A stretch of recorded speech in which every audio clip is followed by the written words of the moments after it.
السلام علیکم ورحمۃ اللہ وبرکاتہ، نحمده ونصلی علی رسولہ الکریم، اما بعد فاعوذ باللہ من الشیطان الرجیم، بسم اللہ الرحمن الرحیم، رب اشرح لی صدری ویسر لی امری واحلل عقدۃ من لسانی یفقہوا قولی۔ حدیث نمبر 98، بیماری اور شفا۔ بیماریاں دو طرح کی ہوتی ہیں، ایک روحانی اور ایک جسمانی۔ جہاں تک جسمانی بیماریوں کا تعلق ہے تو اللہ سبحانہ وتعالیٰ نے ان کے لیے زمین سے چیزیں پیدا کی جن میں انسان کے لیے شفا رکھی، اور جہاں تک روحانی بیماریوں کا تعلق ہے تو اللہ سبحانہ وتعالیٰ نے ان کی شفا کے لیے قرآن نازل کیا۔ بہرحال کوئی بیماری ایسی نہیں کہ جس کے لیے اللہ نے دوا نہ اتاری ہو۔ اسی سلسلے کی یہ حدیث ہے، ان ابی ہریرہ رضی اللہ عنہ عن النبی صلی اللہ علیہ وسلم قال ما انزل اللہ داء الا انزل له شفاء، کتاب الطب۔ ابو ہریرہ رضی اللہ عنہ نبی کریم صلی اللہ علیہ وسلم سے روایت کرتے ہیں، آپ صلی اللہ علیہ وسلم نے فرمایا، اللہ نے کوئی ایسی بیماری نہیں اتاری جس کی دوا نہ اتاری ہو۔ ما انزل اللہ داء، یعنی اللہ نے جو بھی کوئی بیماری پیدا کی ہے اس کے لیے شفا کا سبب بھی پیدا کیا ہے، یعنی جسمانی بیماریوں کے لیے بھی اور روحانی بیماریوں کے لیے بھی، یعنی کوئی بھی بیماری ایسی نہیں۔ ما انزل اللہ داء الا انزل له شفاء، مگر یہ کہ اس کی شفا بھی رکھی ہے اللہ نے۔ تو چونکہ اللہ سبحانہ وتعالیٰ نے آسمانی اسباب کے ذریعے بیماری کی شفا کو پیدا کیا تو اس کے لیے اتارنے کا لفظ آیا ہے، انزلہ، اتارا۔ انزال کے کئی ایک معنی علماء نے یہاں پر کیے ہیں۔ ایک قول یہ ہے کہ اس کے اتارنے سے مراد یہ ہے کہ اللہ نے اپنے بندوں کو اس کے متعلق آگاہ کیا ہے، یعنی خبردار کیا ہے، بتایا ہے۔ ایک اور قول یہ ہے کہ رسول اللہ صلی اللہ علیہ وسلم نے ہر بیماری اور اس کے علاج کے متعلق عمومی طور پر خبر دی ہے، یعنی بیماری بھی ہے، اس کی بھی خبر دی، اور علاج بھی ہے۔ ایک قول یہ بھی ہے کہ ان دونوں کے اتارنے سے مراد ان کو پیدا کرنا ہے اور ان کا زمین میں رکھ دینا ہے، یعنی جیسا کہ حدیث میں اس خبر کی طرف اشارہ ہے کہ اللہ نے جو بیماری رکھی اس کے لیے علاج بھی رکھا، یعنی زمین پر رکھا۔ اور ایک اور قول یہ ہے کہ ان دونوں کے اتارنے سے ان کا فرشتوں کے ذریعے اتارنا مراد ہے، وہ فرشتے جو انسانی مخلوق کے نظام کے ساتھ مقرر کیے گئے ہیں۔ تو بیماری اور اس کا علاج فرشتوں کے ساتھ نازل کیا جاتا ہے۔ اور ایک قول یہ بھی ہے کہ اکثر بیماریاں اور ان کے علاج بارشوں کے اتارنے کے ذریعے سے ہوتے ہیں، جن سے غذائیں اور دوائیں اور دیگر چیزیں پیدا ہوتی ہیں۔ یعنی بارش اترتی ہے تو زمین بہت کچھ اگاتی ہے، تو پھر اس میں بعض اوقات کچھ زمینیں ایسی ہوتی ہیں یا کوڑے کے ڈھیر ایسے ہوتے ہیں کہ جن پہ بارش پڑتی ہے تو وہاں سے جراثیم پیدا ہو کر بھی فضا میں پھیلتے ہیں، وہ بھی بیماریوں کا سبب بنتے ہیں۔ اسی طرح اچھی زمینوں پر جب بارش پڑتی ہے تو اچھی غذائیں پیدا ہوتی ہیں جو بندوں کو صحت مند رکھنے میں کام آتی ہیں، اور انہی میں پھر جنگلوں کے اندر ایسی جڑی بوٹیاں پیدا ہوتی ہیں کہ جن سے علاج کیا جاتا ہے۔ تو بہرحال دونوں چیزیں مقدر ہیں، اللہ کی تقدیر میں سے ہیں، اور یہ اللہ سبحانہ تعالیٰ کی مخلوق پر ایک مکمل مہربانی ہے کہ اگر اللہ تعالیٰ نے انسان کو بیماری کے ذریعے آزمایا ہے تو اس کے علاج کے لیے یا حل کے لیے اللہ نے دوائیں بھی پیدا کی ہیں۔ جیسے انسان اگر گناہ کے ذریعے آزمایا جاتا ہے، یعنی نفس کے کسی شر کی وجہ سے یا شیطان کی وجہ سے وہ آزمائش میں ہے، تو اللہ سبحانہ تعالیٰ نے ایسے اعمال بھی بتائے ہیں کہ جو گناہوں کو مٹانے کا سبب بنتے ہیں، جیسے استغفار وغیرہ ہے۔ اسی طرح ایک اور حدیث سے ہمیں یہ بھی پتہ چلتا ہے کہ سال میں ایک رات وبا اترتی ہے، اور یہ صحیح مسلم کی روایت ہے۔ نبی صلی اللہ علیہ وسلم نے فرمایا کہ برتن ڈھانپ دیا کرو اور مشکیزوں کے منہ باندھ دیا کرو، کیونکہ سال میں ایک رات ایسی بھی آتی ہے جس میں وبائیں اترتی ہیں اللہ کے اذن کے ساتھ، اور وہ ایسے برتن پر جسے ڈھانپا نہ گیا ہو یا وہ مشکیزہ جس کا منہ نہ باندھا گیا ہو اس پر سے گزرتی ہیں تو اس میں وہ داخل ہو جاتی ہیں۔ مثلاً پینے کی کوئی چیز رکھی ہوئی ہے، رات بھر ننگی رہی ہے اور اس میں وہ وبا داخل ہو چکی ہے، بیماری داخل ہو چکی ہے، اور صبح ہم اٹھتے ہیں اور بغیر بسم اللہ پڑھے اس کو پی جاتے ہیں تو بیماری جسم کے اندر چلی جاتی۔ پھر ایک بندے کے اندر جراثیم آتے ہیں تو وہاں سے وہ دوسرے کو لگ جاتے ہیں، تیسرے کو لگ جاتے ہیں، اور پھر وہ بیماری بہت سو تک پھیل جاتی ہے۔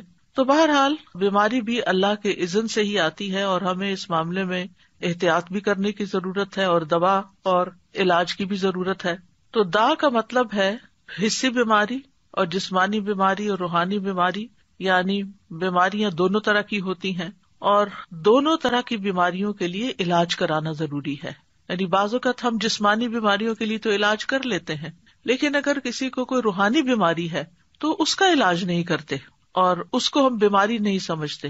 بعض اوقات جن بھوت کا اثر سمجھتے ہیں، بعض اوقات دوسرے کو کہتے ہیں ایسے ہی بہانے بنا رہا ہے، لیکن اس کو سنجیدگی سے نہیں لیتے اور اس کا پراپر علاج نہیں کرتے. اسی طرح یہ ہے کہ انسان کا دل بھی بیمار ہوتا ہے، یعنی جو روحانی بیماریاں ہیں یا قلبی بیماریاں ہیں ان میں انسان کا دل بھی بیمار ہوتا ہے، اور دل کی بیماری دل کا ٹیڑھا ہونا ہے، اور اس کو اللہ کے دین کی طرف لانا ہی اس کو معتدل کرنا ہے اور اس کا علاج ہے. تو دلوں کا علاج اللہ کی کتاب اور اس کے رسول صلی اللہ علیہ وسلم کی سنت کی طرف لوٹنا ہے، جیسا کہ اللہ عز و جل کا فرمان ہے، یا ایھا الناس قد جاءتکم موعظۃ من ربکم وشفاء لما فی الصدور وہدی ورحمۃ للمؤمنین. اے لوگو، بے شک تمہارے پاس تمہارے رب کی طرف سے عظیم نصیحت اور اس کے لیے سراسر شفا جو سینوں میں ہے، یعنی سینوں میں دل ہے اور دل کے اندر جو بھی تکلیف ہے، اور ایمان والوں کے لیے سراسر ہدایت اور رحمت آئی ہے. تو اس لیے قلبی بیماریوں کا علاج، دل کی بیماریوں کا علاج، روحانی بیماریوں کا علاج قرآن سے کرنا چاہیے، کیونکہ خود قرآن نے خبر دی ہے کہ وہ شفا ہے، شفاء لما فی الصدور، جو سینوں کے اندر ہے. اور اللہ عز و جل کی کتاب سے زیادہ افضل کوئی چیز نہیں کہ جس کے ساتھ انسان اپنے دل کا علاج کر سکے، لیکن اس کے لیے ضروری ہے کہ اخلاص کے ساتھ اس کی قرأت کرے، اس کو پڑھے، اس میں غور و فکر کرے اور کسی بھی قسم کا اس کے ساتھ ایک تعلق قائم رکھے. اسی طرح بعض اوقات پورا قرآن اگر نہیں بھی پڑھتا یا بہت زیادہ تلاوت مریض نہیں بھی کر سکتا تو قرآن مجید سے سلیکٹڈ آیات بھی اس کو پڑھنے کے لیے دی جا سکتی ہیں. مثال کے طور پر آیت کریمہ جو ہے لا الہ الا انت سبحانک انی کنت من الظالمین، یہ قرآن کی ایک آیت ہے، اور اس میں یہ بھی ہے کہ کذالک ننجی المؤمنین، کہ ہم باقی مومنوں کو بھی ایسے نجات دیتے ہیں جیسے یونس علیہ السلام کو اس آیت کے پڑھنے کی وجہ سے نجات دی. تو اس لیے وہ ایک آیت کو بھی اگر کئی دفعہ دہراتا ہے تو اس میں کوئی حرج کی بات نہیں ہے، کیونکہ قرآن و سنت سے غم اور رنج کا علاج یہ آیت کریمہ کی شکل میں ثابت ہے. لیکن ایک بات یاد رکھیے کہ تجربہ نہ کیجیے کہ اچھا اگر قرآن شفا ہے، میں ذرا ایکسپیریمنٹ کر کے دیکھتا ہوں کہ میری اس بیماری میں قرآن کے پڑھنے سے شفا ہوتی ہے یا نہیں. تو ایسے لوگوں کو شفا نہیں ہوتی کہ جو تجربے کی غرض سے یہ کام کرتے ہیں. ہمیں پورے یقین کے ساتھ، ایمان کے ساتھ اس بات کو لینا چاہیے کہ اللہ تعالیٰ نے جب کہہ دیا قرآن شفا ہے تو پھر وہ شفا ہی ہے اور اس کے ذریعے شفا حاصل ہوگی. بہرحال اس حدیث سے یہ بھی پتہ چلتا ہے کہ اللہ نے جو بھی کوئی بیماری اتاری ہے اس کی دوا بھی اتاری ہے، اور اگر دوا اتاری ہے تو پھر ہمیں کیا کرنا چاہیے؟ دوا لینی چاہیے، علاج کروانا چاہیے. بعض لوگ اپنی سستی اور کوتاہی کے باعث علاج نہیں کرتے، صرف اللہ پہ ڈال دیتے ہیں. اللہ تعالیٰ تو سبھی کچھ کر سکتا ہے، اس کے لیے تو کچھ مشکل ہی نہیں، وہ تو اول درجے میں بیماری بھی نہ بھیجے آپ کی طرف. لیکن یہ ہے کہ دنیا چونکہ امتحان کے لیے ہے، اور اللہ تعالیٰ نے قرآن مجید میں ہمیں یہ بھی بتا دیا ہے کہ ہم تمہیں آزمائیں گے. تو لوگوں کے امتحان مختلف طرح سے ہوتے رہتے ہیں، اور اس میں مومن کا رویہ بالکل مختلف ہوتا ہے. مومن کے لیے بیماری اگرچہ ایک آزمائش ہوتی ہے، تکلیف ہوتی ہے، لیکن اس کے سبب اس کے گناہ دھلتے رہتے ہیں. ہر پین کے بدلے، ہر تکلیف، ہر پریشانی جو جسم پر انسان کی آتی ہے، آفت، اس کے بدلے اس کے گناہ دھلتے ہیں. پھر اسی طرح یہ ہے کہ جب وہ اس پر صبر کرتا ہے تو اس صبر کا اس کو اجر ملتا ہے. ایک اور خیر آ گئی، اور یہ خاص لوگوں کی علامت ہوتی ہے. یعنی عام لوگوں کے گناہ جھڑتے ہیں، خاص لوگوں کو صبر کا اجر ملتا ہے، اور خاص الخاص لوگ جو ہیں وہ اللہ کی قضا پہ رضا بھی رکھتے ہیں. یعنی راضی بالقضا جب ہوتے ہیں تو ان کا اجر کئی گنا زیادہ بڑھ جاتا ہے. تو اس طرح مومن کے لیے ایک بیماری جو ہے وہ ایک رحمت کا باعث بن جاتی. وہ آزمائش تو ہے ہی، لیکن اس آزمائش کے اندر بھی ایک رحمت ہوتی. لیکن اس راضی بالقضا ہونے کا مطلب یہ نہیں کہ انسان علاج ہی نہ کرائے، علاج ضرور کروائے، کیونکہ نبی صلی اللہ علیہ وسلم نے فرمایا اللہ کے بندو علاج کیا کرو، کیونکہ اللہ عز و جل نے جو بیماری بھی اتاری ہے اس کے ساتھ اس کی شفا بھی نازل کی ہے، سوائے موت اور بڑھاپے کے. موت کا کوئی علاج نہیں اور بڑھاپے کا کوئی علاج نہیں، کیونکہ اس میں انسان کی اعضاء کمزور ہو چکے ہوتے ہیں، تو کوئی چیز ان کے اندر پھر سے جوانی بھر نہیں سکتی. لیکن اس میں بھی انسان کو حت البسا ساتھ ساتھ اپنی کمزوریوں اور بیماریوں کا علاج کرتے رہنا چاہیے، اور اس میں انسان کو مایوس نہیں ہونا چاہیے. اسی طرح ایک اور حدیث سے ہمیں پتہ چلتا ہے، مسند احمد کی حدیث ہے، رسول اللہ صلی اللہ علیہ وسلم نے فرمایا، بے شک اللہ عز و جل نے جب بیماری کو پیدا کیا تو اس کا علاج بھی پیدا کیا، بس اس لیے علاج کیا کرو۔ تو گویا اللہ تعالیٰ کا یہ حکم ماننا جو ہے، رسول اللہ صلی اللہ علیہ وسلم کے ان الفاظ پر یقین رکھتے ہوئے علاج کروانا جو ہے، چاہے وہ تکلیف دہ ہو لیکن اس کو بھی انسان عبادت سمجھے، یعنی علاج کرانے کو بھی عبادت سمجھے کہ میں اللہ اور اس کے رسول کا حکم مان رہا ہوں، انہوں نے ہی کہا ہے کہ علاج کراؤ تو میں علاج کروا رہا ہوں۔ اب اس علاج میں جب اس کا کچھ مال خرچ ہوتا ہے یا وہ علاج کی تکلیف سے گزرتا ہے، کیونکہ بعض علاج جو ہیں وہ سرجری ہوتے ہیں، بعض علاج جو ہے وہ پینفل پروسیس سے گزرتا ہے انسان اس میں، تو وہ بھی سراسر انسان کے لیے عبادت اور اجر کا باعث بن جاتے ہیں۔ اسامہ بن شریک کہتے ہیں، میں نبی صلی اللہ علیہ وسلم کی خدمت میں پہنچا تو دیکھا کہ آپ کے صحابہ آپ کی مجلس میں ایسے بیٹھے تھے گویا ان کے سروں پر پرندے ہوں، یعنی بہت باادب اور پرسکون طریقے سے۔ چنانچہ میں نے سلام کیا اور بیٹھ گیا۔ ادھر ادھر سے بدوی لوگ آئے، بدو جو دیہاتوں میں رہنے والے تھے، اور انہوں نے پوچھا، اللہ کے رسول کیا ہم علاج کر لیا کریں، یعنی کوئی بیماری ہو تو علاج کریں؟ آپ نے فرمایا، دوا استعمال کیا کرو، بلا شبہ اللہ عز و جل نے کوئی بیماری پیدا نہیں کی مگر اس کی دوا بھی پیدا کی ہے، سوائے ایک بیماری کے، یعنی بڑھاپا۔ اچھا، بعض لوگ ہوتے ہیں وہ یہ کہتے ہیں کہ ہم نے آج تک کوئی دوا نہیں کھائی، اور اس میں بڑے فخر سے بتاتے ہیں ہمیں اگر کوئی بیماری ہو تو بس ہم صبر کر لیتے ہیں، بس دم درود سے کام لے لیتے ہیں اور بس ہمارے لیے وہی کافی ہو جاتا ہے۔ الحمدللہ یہ بھی اچھی بات ہے کہ آپ قرآن سے علاج کر لیتے ہیں اور کرنا چاہیے، لیکن اس کا یہ مطلب نہیں کہ کوئی اگر دوا کھا رہا ہے یا دوا کھانا کوئی بری بات ہے، کیونکہ نبی صلی اللہ علیہ وسلم نے کیا فرمایا ہے کہ دوا استعمال کیا کرو، تداوؤ، دوا استعمال کیا کرو۔ تو دوا کھانا جو ہے وہ کوئی غلط کام کرنا نہیں ہے، لیکن دوا سے شفا ملنا اللہ کے اذن سے ہے، دوا کے اندر شفا اللہ نے رکھی ہے، اللہ کے اذن سے شفا ہوتی۔ کوئی یہ نہیں کہہ سکتا کہ میں نے یہ چیز کھائی تو میں ٹھیک ہو گیا، نہیں، چیز نے ٹھیک نہیں کیا، اللہ کے اذن سے ٹھیک ہو گیا، کیونکہ اللہ کا اذن اس کو ہوا کہ اس بندے کے اندر یہ کیفیت پیدا کر دے، اس کی بیماری کی اصلاح کر دے، تو علاج ہو گیا، شفا ہو گئی۔ پھر اسی طرح آپ صلی اللہ علیہ وسلم نے فرمایا، علاج کروانا تقدیر کا حصہ ہے، اگر بیماری تقدیر سے ہے تو علاج بھی تقدیر سے ہے، اور یقیناً علاج اللہ تعالیٰ کے حکم سے ہی فائدہ دیتا ہے، علاج اللہ تعالیٰ کے حکم سے ہی فائدہ دیتا ہے۔ تو علاج کروانے کے کچھ اصول ہمارے دین نے ہمیں بتائے ہیں۔ نمبر 1 یہ کہ اللہ کو شافی مانا جائے، یعنی یہ یقین رکھا جائے کہ اللہ ہی شفا دیتا ہے۔ سورۃ الشعراء میں آتا ہے، وَإِذَا مَرِضْتُ فَهُوَ يَشْفِينِ، اور جب میں بیمار ہوتا ہوں تو وہی مجھے شفا دیتا ہے، شفا اللہ ہی کے ہاتھ میں ہے۔ حضرت عائشہ کہتی ہیں کہ رسول اللہ صلی اللہ علیہ وسلم دم کیا کرتے تھے اور یہ دعا پڑھتے تھے، امسح البأس رب الناس بیدک الشفاء لا یکشف الکرب الا انت، اے لوگوں کے رب تکلیف کو دور کر دے، شفا تو تیرے ہی ہاتھ میں ہے، تیرے سوا اس کو دور کرنے والا اور کوئی نہیں۔ پھر اسی طرح ایک روایت میں آتا ہے کہ اللہ ہی طبیب ہے۔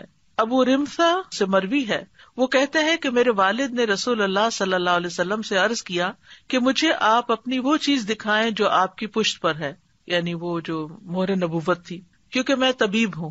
آپ نے فرمایا، طبیب تو اللہ ہے، بلکہ تو رفیق آدمی ہے، یعنی نرمی کرنے والا ہے، مریض کو تسکین دینے والا، دلاسا دینے والا ہے، اور بیماری کا اصل طبیب تو اللہ ہی ہے، شافی تو وہی ہے جس نے اسے پیدا کیا۔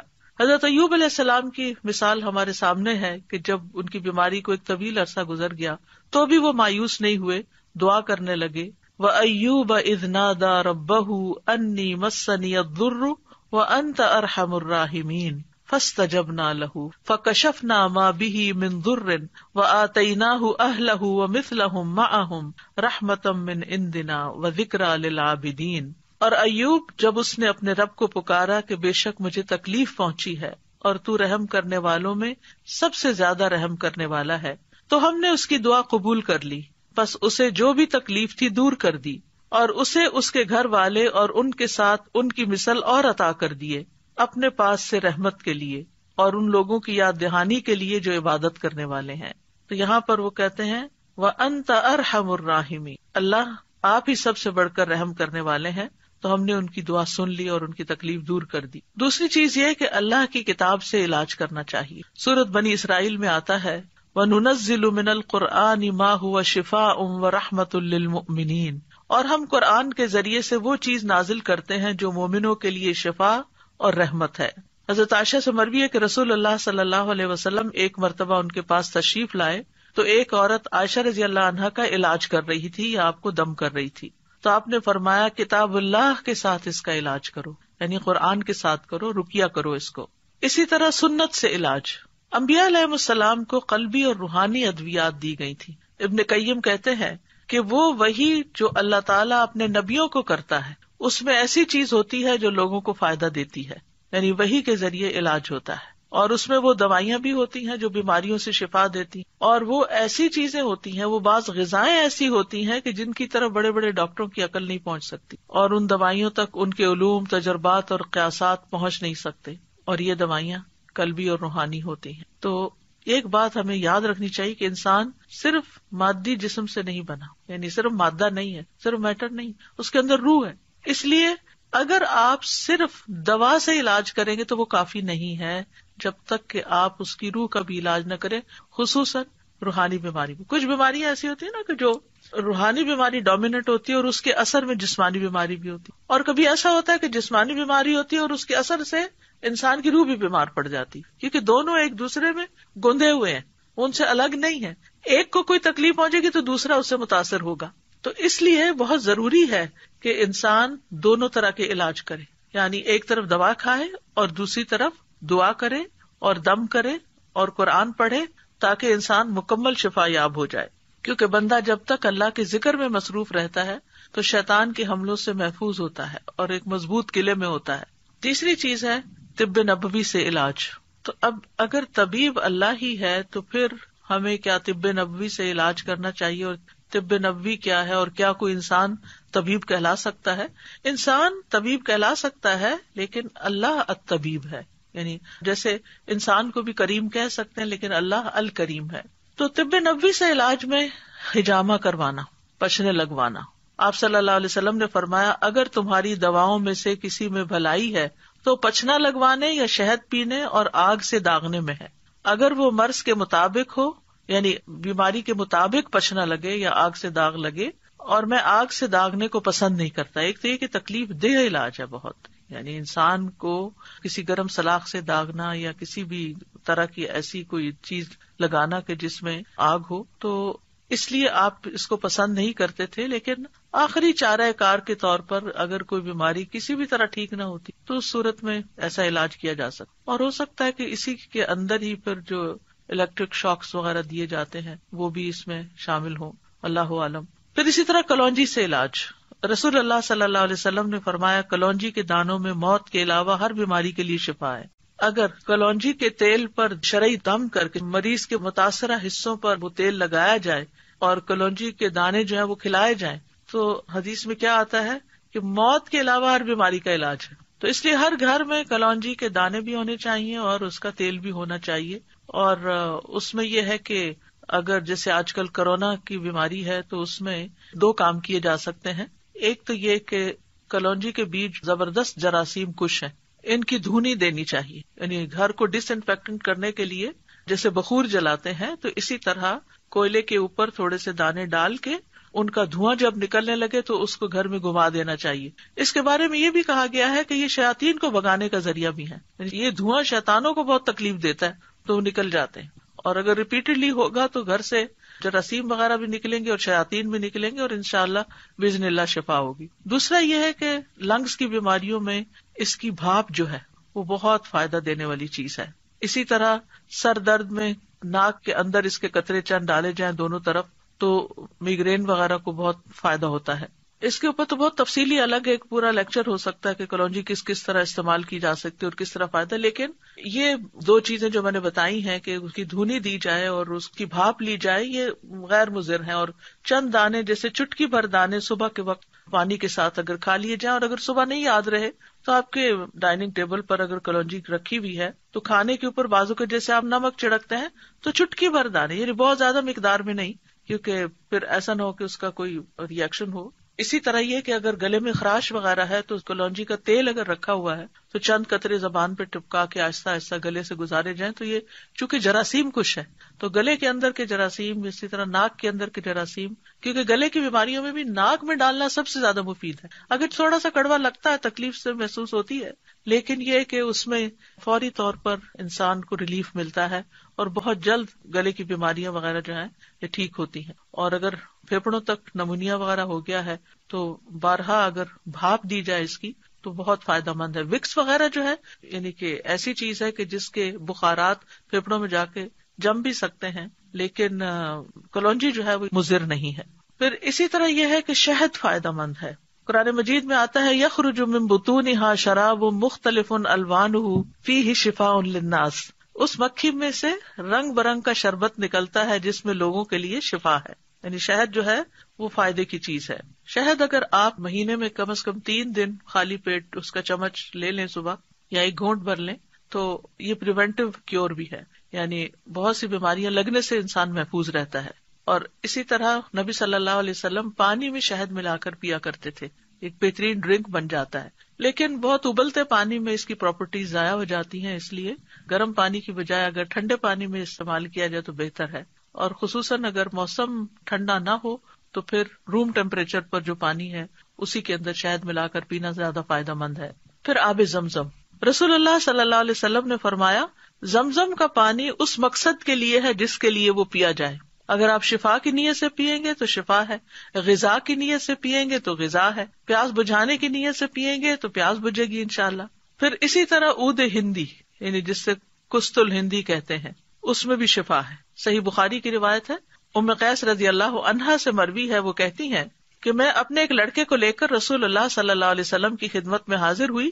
میں نے اس کا حلق دبایا تھا چونکہ اس کو گلے کی بیماری ہو گئی تھی. تو آپ نے فرمایا تم اپنے بچوں کو انگلی سے حلق دبا کر کیوں تکلیف دیتی ہو؟ ہمارے یہاں جو ٹریڈیشنل میتھڈ ہے گلے چڑھانے کا، اس میں نمک یا اسی طرح کی کسی چیز کے ساتھ انگلی کے ساتھ گلے اوپر کو اٹھا کے دبا دیتے ہیں ان کا انفیکشن دور کرنے کے لیے.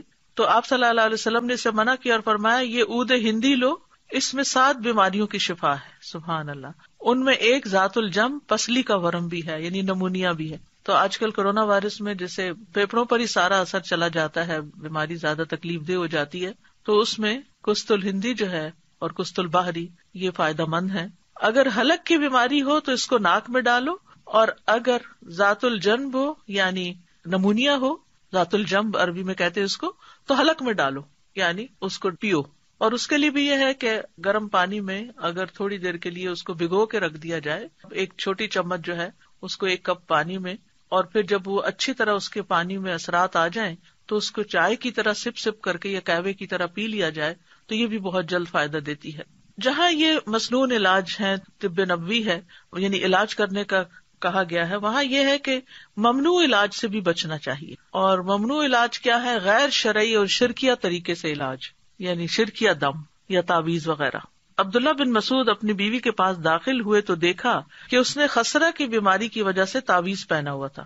ان کی وائف نے تعویذ لٹکایا ہوا تھا خسرہ کی بیماری سے نکلنے کے لیے. تو آپ نے اسے سختی سے کاٹ دیا اور کہا بے شک عبداللہ کی آل شرک سے بیزار ہے. اور کہا ہم نے رسول اللہ صلی اللہ علیہ وسلم سے یہ بات بھی یاد کی ہے کہ بلا شبہ جھاڑ پھونک، تعویذ اور حب کے اعمال شرک ہیں. یہاں پر اس کا یہ مطلب نہیں کہ دم کرنا منع ہے یا رقیہ منع ہے، شرکیہ جھاڑ پھونک منع ہے. یعنی ان الرقا والتمائم والطولہ شرکن، یعنی اس سے مراد وہ کلمات ہیں جو حرام ہیں، لیکن دوسری طرف جائز اور شرعی دم بھی ہیں. عوف بن مالک کہتے ہیں ہم زمانے جاہلیت میں دم کیا کرتے تھے. ہم نے عرض کیا اللہ کے رسول اس کے بارے میں آپ کا کیا خیال ہے؟ آپ نے فرمایا اپنے دم کے کلمات میرے سامنے پیش کرو، دم میں کوئی حرج نہیں جب تک اس میں شرک نہ ہو. اچھا، یہ جو بات ہے نا کہ لا بأس بالرقى ما لم يكن فيه شرک، اب یہ قرآن کی آیات تو نہیں تھی نا دور جاہلیت میں. تو آپ نے پوچھا کہ مجھے دکھاؤ کہ کون سا دم کرتے تھے، بتاؤ مجھے. آپ نے فرمایا کہ اگر شرکی الفاظ نہیں تو دم ٹھیک ہے. اس سے ایک بڑی اہم بات پتہ چلتی ہے. بعض لوگ اس بات میں بہت فس کریٹ کر دیتے ہیں کہ یہ کوئی مسنون طریقہ نہیں دم کا، اور آپ کو یہ کس نے کہا کہ یہ آیت 10 دفعہ پڑھ کے دم کریں تو ٹھیک ہو جائیں گے. تو آیت پڑھنے میں تو کوئی حرج ہی نہیں ہے. یعنی جیسے کسی کو منزل نام کی کتابچہ بھی ہوتا ہے، یا اسی طرح رقیہ جس میں قرآن کی مختلف آیات اکٹھی کی گئی ہیں، ان کو جب پڑھا جاتا ہے تو لوگ پوچھنا شروع ہو جاتے ہیں یہ کہاں لکھا ہوا ہے کہ یہ آیت بھی پڑھی جائے اور یہ آیت بھی پڑھی جائے. تو اس موقع پر یہ حدیث یاد کر لی جائے کہ اگر کوئی شرکیہ چیز نہیں ہے اور قرآن تو قرآن ہے، اس میں تو سوال ہی پیدا نہیں ہوتا، لیکن عام جب ہم دعائیں کرتے ہیں تو ان میں بھی اگر کوئی شرکیہ طریقہ نہیں ہے تو وہ دعا بھی فائدہ دے گی انشاءاللہ، اور مسنون دم بھی، اور قرآن پاک کی آیات پڑھ کر دم کرنا وہ بھی فائدہ دے گا.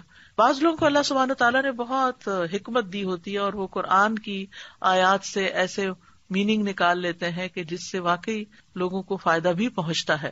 اس میں ایک ویب سائٹ ہے رقیہ ان لنڈن، اس ویب سائٹ پر مختلف طرح کے دم ریکارڈ کیے گئے ہیں جو کہ کافی مفید ہیں. مثال کے طور پر اگر کسی کے پاؤں میں کوئی تکلیف ہے تو انہوں نے کیا کیا ہے کہ پاؤں سے متعلق جو آیات ہیں ان کو اکٹھا کر کے ان کو ایک رقیہ بنا دیا. اسی طرح اگر دل میں کوئی تکلیف ہے تو دل کی آیات، یا اسی طرح اور جن اعضاء سے متعلق کوئی تکلیف ہے تو اس سے ملتے جلتے آیات جو ہیں وہ اکٹھی کر کے ان کا رقیہ بنا دیا گیا ہے. تو اس میں کوئی حرج کی بات نہیں ہے، اس میں کوئی لڑائی جھگڑے اور بحث مباحثے کی بات نہیں ہے کہ کیا نبی صلی اللہ علیہ وسلم ایسا کیا کرتے تھے. نبی صلی اللہ علیہ وسلم نے ہر چیز نہیں کی، کیونکہ آپ نے اصول دے دیے ہمیں. کچھ چیزیں تو آپ نے کی ہیں، وہ تو ہمارے لیے بہت ہی اوتھینٹک اور یقینی چیزیں ہیں، لیکن کچھ چیزیں ایسی بھی ہیں کہ جو آپ نے ان کی حدود بتا دی ہیں. جیسے اس حدیث میں حد بتا دی کہ تم میرے سامنے اپنے دم کے کلمات پیش کرو، یعنی وہ دم جو دور جاہلیت میں تم کرتے تھے، اگر وہ فائدہ مند تھا تمہارے لیے تو آج بھی اس کو استعمال کر سکتے ہو. فرمایا کہ دم میں کوئی حرج نہیں جب تک اس میں شرک نہ ہو. تو اگر شرک پر مبنی ہو یا ایسے الفاظ پر جو سمجھ نہ آ رہے ہوں، بعض لوگ تعویذ لکھے ہوئے ہوتے ہیں اور اس میں ایسے ایسے لفظ لکھے ہوتے ہیں کہ جو سمجھ ہی نہیں آتے، یا نمبرز لکھے ہوئے ہوتے ہیں، تو وہ استعمال نہیں کرنے چاہیے، کیونکہ ان کا نہیں پتا کہ اس میں شیطانوں کو پکارا گیا ہے یا نعوذ باللہ اللہ کے ساتھ کسی اور الہ کو پکارا گیا ہے. تو ایسی چیزوں سے انسان کو دور رہنا چاہیے.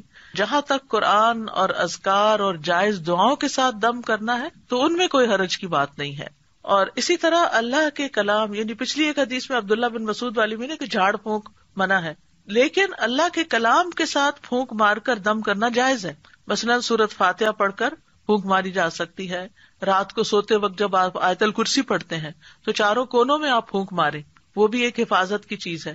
اسی طرح نبی صلی اللہ علیہ وسلم اپنے ہاتھوں میں معوذتین اور قل ھو اللہ پڑھ کر دم کرتے تھے، اور رات کو جہاں جہاں تک آپ کا ہاتھ جاتا تھا خود اپنے اوپر دم کرتے تھے اور اپنے آپ کو جھاڑتے تھے. حضرت عائشہ کہتی ہیں کہ نبی صلی اللہ علیہ وسلم اپنی مرض وفات میں خود پر معوذات پڑھ کر دم کرتے تھے. پھر جب آپ زیادہ بیمار ہو گئے تو میں یہ صورتیں پڑھ کر آپ کو دم کرتی تھی، اور برکت کے لیے آپ کا ہی ہاتھ آپ کے جسم پر پھیرتی تھی، یعنی اپنا ہاتھ نہیں پھیرتی تھی، آپ کا ہاتھ پھیرتی. تو اس سے پتہ چلتا ہے کہ ہاتھ پھیر کر جھاڑنا مریض کو اور دم کرنا جو ہے یہ جائز ہے. معمر کہتے ہیں میں نے امام زہری سے پوچھا کہ آپ صلی اللہ علیہ وسلم کس طرح دم کیا کرتے تھے. انہوں نے بتایا آپ دم کر کے اپنے دونوں ہاتھوں پر پھونک مارتے، پھر انہیں اپنے چہرے پر پھیر لیتے، اور پھر اس کے بعد یہ کہ باقی جسم کے اوپر بھی جہاں جہاں تک ہاتھ پہنچتا. تو اس حدیث میں دلیل ہے کہ اللہ کے کلام کے ساتھ دم کرنا اور پھونک مارنا یہ جائز ہے. اور نووی کہتے ہیں کہ اس میں دلیل ہے کہ دم میں لعاب ملی پھونک مارنا مستحب ہے، اس کو جھاڑنا کہتے ہیں، یعنی اس طرح پھونک مارنا کے بیچ میں سے منہ سے ڈراپلیٹس بھی تھوڑی تھوڑی نکلیں. اور حب کے اعمال کیا ہوتے ہیں عبداللہ بن مسعود کی حدیث میں جس سے منع کیا گیا ہے، یہ اصل میں جادو کی ایک قسم ہوتی ہے. اس کے ذریعے سے عورت کو اپنے شوہر کا محبوب بنایا جاتا ہے یا شوہر کو اپنی بیوی کا محبوب بنایا جاتا ہے. تو یہ درست نہیں ہے، یعنی ایسے کوئی کلام لینا یا ایسی چیزیں لینا کہ جس سے اس طرح کی چیز کی جائے کہ شوہر کی ساری توجہ میری طرف ہو جائے، جیسے سوکنے وغیرہ ہوتی ہیں یا اور، تو یہ طریقہ درست نہیں. رسول اللہ صلی اللہ علیہ وسلم نے فرمایا جس نے حرام چیز کے ساتھ علاج کیا اللہ اس کے لیے اس میں شفا نہیں بنائے گا. تو اس لیے شراب یا شراب سے بنی ہوئی چیزیں جو ہیں ان سے علاج نہیں کرنا چاہیے. حرام ادویات کا استعمال بھی نہیں ہونا چاہیے، آپ نے اس سے منع کیا ہے کہ وہ علاج نہیں بیماری ہے. یہ جو دم وغیرہ بتائے ہیں میں نے، اس کے لیے ویب سائٹ پر آن لائن آرڈرز پلیس کر سکتے ہیں. آیات شفا جو ہیں پرنٹڈ شکل میں موجود ہیں اور بک سٹور پر بھی موجود ہیں.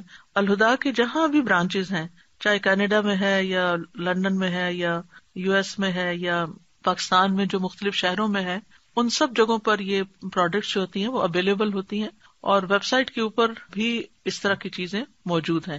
تو جو لوگ آج کل بیماری کے لیے پریشان ہیں، اور ویسے بھی بیماری صرف آج کل ہی تو نہیں آئی، بیماری تو ہمیشہ ہی دنیا میں موجود رہی ہے، تو پریونٹیو میتھڈز بھی استعمال کرنے چاہیے، اور اس کے ساتھ اگر کوئی بیمار ہو جائے تو ان مصنوعی چیزوں سے علاج کرنا چاہیے. اور یہ مصنوعی چیزیں جو ہر گھر میں موجود ہونی چاہیے، کہ تھوڑا سا بھی اگر بیماری کا آغاز ہوا ہے تو فوراً ہی اس کو پکڑ لیا جائے.